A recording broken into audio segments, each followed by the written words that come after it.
জয়নগর শুনলেই জয়নগরের মোয়ার কথা মনে পড়বে। তবে আজ আমরা নেতা নয় জনতায় জয়নগরের আম জনতার কথা শুনতে এসেছি। কতটা কাজ করেছেন গতবারের সাংসদ, কি কি কাজ বাকি রয়েছে, ভোটে সংখ্যালঘু প্রভাব কতটা পড়বে। এখানে জলের পরিমাণ অনেকটা বেশি, তার কারণ সুন্দরবনের বিস্তীর্ণ এলাকা রয়েছে, তাই ঝড় বৃষ্টির সময় ক্ষয়ক্ষতি প্রচুর হয়। সেই ত্রাণ মানুষ কি পান? প্রশ্ন অনেক। আমজনতারও প্রশ্ন লিখে রাখা আছে, তারা প্রশ্ন করবেন, নেতারা শুনবেন, কারণ ভোট তো এসে গেছে। তাই চাষের জমি থেকে নদীর পার আমরা ঘুরে দেখব জয়নগরের এ মাথা থেকে সে মাথা, আর কথা বলবো আমজনতার সঙ্গে। আসুন। বুঝি ভোট আসছে তো, এই চাষবাসের খবর কি আগে বলুন। চাষবাসের খবর অবস্থা খুব খারাপ, এখন মালের দাম সব পড়ে গেছে, বেগুনের দাম নেই টোটালি। সার ওষুধ এই সমস্ত বাজার চড়া তো এখন, সেই হিসাবে চাষিরা মাল নিয়ে আসতে মানে চাষ করে ওরা চাষ করতে পারছে না, এদিকে বাজার চড়া। আমরা চাষের দিক দিয়ে কিছুই পাওয়া যায়নি, এবছরে তো কিছু পাইনি। লক্ষ্মী ভান্ডারে কতটা সাহায্য হয় পেলে? ভালোই সাহায্য হয়। কেন, কি কাজে লাগে? ও মাঝে মাঝে হাত খরচা হয়, কাপড় চোপড় মাঝে মাঝে কেনাকাটা হয়, নাতি নাতনিরা আসলো তাদেরও 2 পয়সা দিয়ে কাজে লাগাতে পারি। চাষের জমি থেকে এবার রাস্তায় উঠি, আরও কিছু মানুষের সঙ্গে কথা বলি। আসুন। ইতিমধ্যেই নেতাদের তর্জন গর্জন শুরু হয়ে গেছে, কিন্তু আমজনতা কাকে গ্রহণ করবে আর কাকে বিসর্জন দেবে সময় তার উত্তর দেবে। তবে নেতা নয় জনতা ভোটের আগে আমজনতার বক্তব্য তুলে ধরবে। লোকসভায় ইতিহাস বলছে একসময় বামেদের আধিপত্য ছিল, বাম মূলত আরএসপি। তারপর এসইউসিআইয়ের কুলতলি জয়নগর এই অংশটা প্রচুর প্রভাব বাড়ে। 2009 সালে এসইউসিআই ক্যান্ডিডেট তিনি এমপি হন। তারপর থেকে 14 থেকে তৃণমূল এখানে তাদের জমি শক্ত করেছে। দাদা, লোকসভা ভোট আসন্ন, দিনক্ষণ ঘোষণা হয়ে গেছে। জয়নগরের ভোট হবে একদম শেষে, কিন্তু শুরুতেই আলোচনা করি আমরা। বিগত 5 বছর এমপিকে পেয়েছেন, দেখেছেন, কিরম কাজ হয়েছে বলুন। এমপি লোকসভা ভোটের কথা মাথায়, এই ধরুন রাস্তাঘাট প্রচুর, তো এই তো রূপশ্রীর এই বিগত এই চলতি মাসে আমাদের কাজ অনগোয়িং হলো, প্রায় 4 কোটি টাকার প্রকল্প মগরাট পূর্বাঞ্চলে হলো, রূপশ্রীর কাজ পূর্বাঞ্চলে। মানুষ এগুলো লক্ষ্য রাখবে। বিগত 5 বছরে এই অঞ্চলে লোকসভার জয়ী ক্যান্ডিডেটকে তাকে দেখেছেন? হ্যাঁ, নিশ্চয়ই, কেন দেখবো না। আমাদের এখানে প্রায় সময় আছে খেলা অনুষ্ঠানে, এখানে অ্যাটেন্ড করেন তো তিনি। জয়নগর জুড়ে বলতে পারবো না, তবে আমাদের মগরাটে কোথায় হয়েছে কি হয়েছে আম পাবলিক হিসাবে মানে আমরা এখনও পর্যন্ত জানি না। সবথেকে বড় জিনিস, এমপি ইলেকশনের পরে মানে এমপি হওয়ার পরে আমাদের প্রতিভা মণ্ডল নিয়মিত মগরাটে দেখা যায় না। প্রথম মাঝে মাঝে সপ্তাহ আসতো, তারপর দেখলাম উদাও। সবথেকে বড় জিনিস প্রয়োজনে যেটা আমরা পাই না। আর মগরাটের সবথেকে বড় সমস্যা, যে তিমিরে ছিলাম সেই তিমিরে, যে আমরা পরিবর্তনের পরে অনেক কিছু আশা করেছিলাম, এই যে যানজট, এটা কিন্তু আজকে আর সমস্যা নয়, সেই সমস্যা থেকে পরিবর্তন হয়নি। মানে আগে তখন তোমার আরএসপি ছিল, আরএসপির পরে এসইউসিআই তরুণ মণ্ডল এলো, তারপরে তৃণমূল এলো, সেই কিন্তু সমস্যাটাই কিন্তু সমস্যায় রয়ে গেছে। লড়াইটা হবে বিজেপি বনাম তৃণমূল। হ্যাঁ, এখানে সেই মাঠে অনেক প্লেয়ার থাকে, খেলতে পারে না, গুলোয় কিছু দল গুলোবে। হ্যাঁ, কিন্তু লড়াইটা হবে একদম স্ট্রেট কাট, তৃণমূল বনাম বিজেপি। বাম যে প্রবলভাবে ফিরে এসছে, সেটাকে চাপা দেওয়ার জন্যে যে ভাগাভাগি করে দিতে চাইছে বিজেপি আর তৃণমূল। যেই বিজেপি সেই তৃণমূল। বিজেপি আর তৃণমূল নাকি টাই আপ আছে অনেকে বলছেন। মানুষ ভালোবেসে যাকে ভোট দেয়, মানুষ তো আর বাম অতীত হয়ে গিয়েছে। এখন তৃণমূল ভার্সেস বিজেপি। বাম হয়তো কিছু পেতে পারে, কিছু ভোট পাবে। আচ্ছা, বিজেপির কি লাভ হলো যে এই যে বিরোধী জোটটা, ইন্ডিয়া জোটটা এখন পর্যন্ত খুব বেশি কার্যকর দেখা যাচ্ছে না? ইন্ডিয়া জোট হবে কি না হবে সেটা তাদের ব্যাপার, আর জোট আদৌ হবেও না, ও হয়নি। প্রার্থী যে মতো ঘোষণা হয়ে গিয়েছে অলরেডি। হ্যাঁ, সুতরাং ও জোটের কোনো অস্তিত্ব নেই। এই জোটটা হলে ভালো হতো, ভালো হতো, একটা ভালো জায়গাটা তৈরি হতো, বিজেপির বিরুদ্ধে একটা লড়াইয়ের জায়গা, প্ল্যাটফর্ম তৈরি হতো। বর্তমানে পশ্চিমবাংলার সবচেয়ে বড় সমস্যা, মানুষের গণতান্ত্রিক অধিকার নেই। মানুষ যাতে তার ভোট দিতে পারে এটা নিশ্চিত করুন। আপনাদের মাধ্যমে আমরা বলতে চাই, কেন ভোট দিতে পারেননি? প্রচুর মগরাট যান, পশ্চিম কলস বিস্তীর্ণ অঞ্চল বিস্তীর্ণ অঞ্চলে মানুষ ভোট দিতে পারে না মগরাহাটে। এখানে এই একটা অনেকের মানুষের মধ্যে ভয় কাজ করছে যে ভোটই তো দেওয়া যায় না। কিসের ভয়? এই যে আমাদের এখানে কোনো ভয় নেই।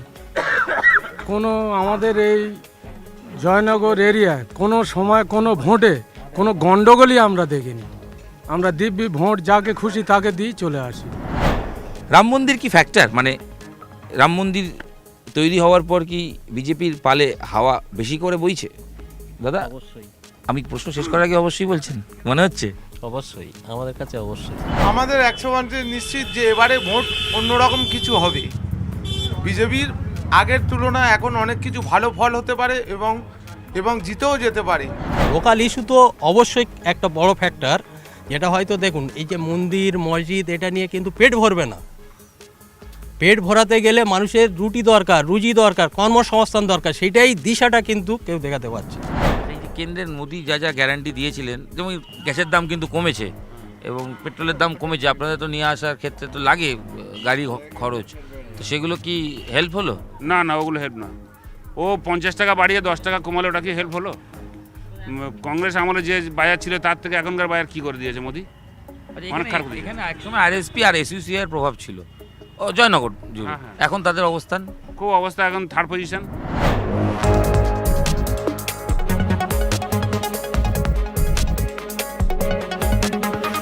তৃণমূল নিজের স্থির ধরে রাখতে পারবে নাকি বিরোধীরা দাঁত ফোটাতে পারবে? কি হবে? সাধারণ মানুষ কি বলছেন? কাজ হয়েছে না হয়নি? কি কি কাজ বাকি রয়েছে? মার্কশিট কি বলছে? একটু কথা বলি। দাদা, লোকসভা ভোট এটা অন্যরকম ইস্যু, স্থানীয় ইস্যুর থেকেও দেশের ইস্যু থাকে অনেক বেশি। কি মনে হচ্ছে জয়নগর লোকসভা ভোটে কোন দিকে?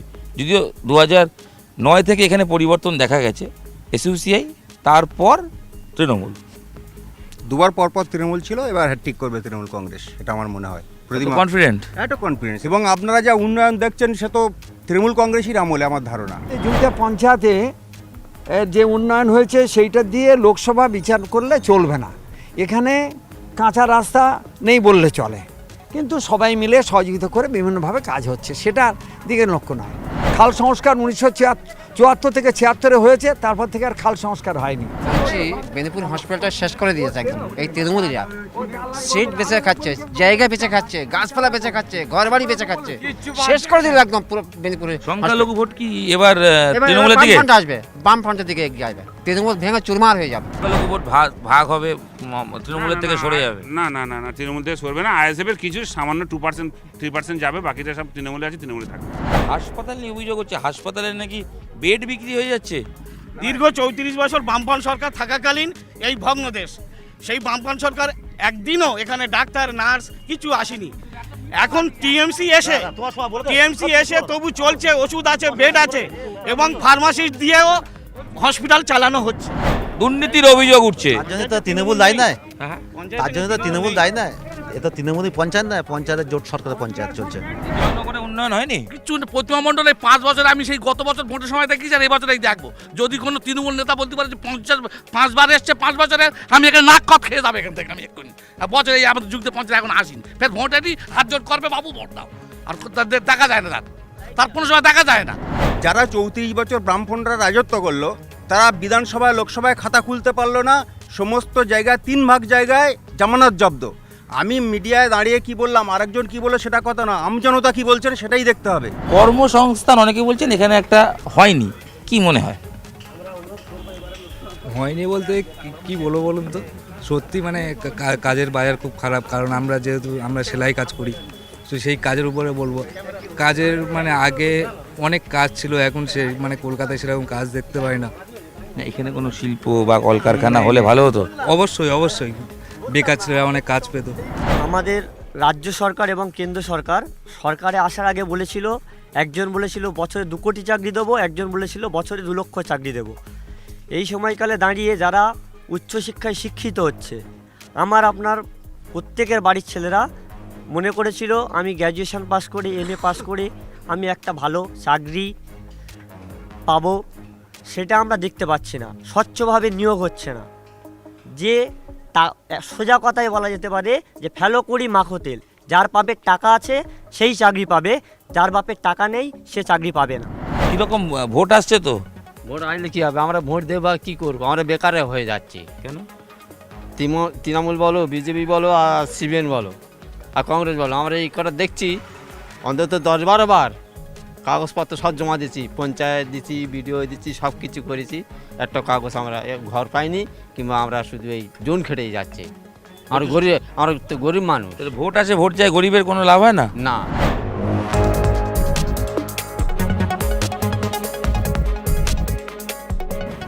কাজ হয়েছে, অনেকে আবার বলছেন না কাজ কিন্তু সেভাবে হয়নি।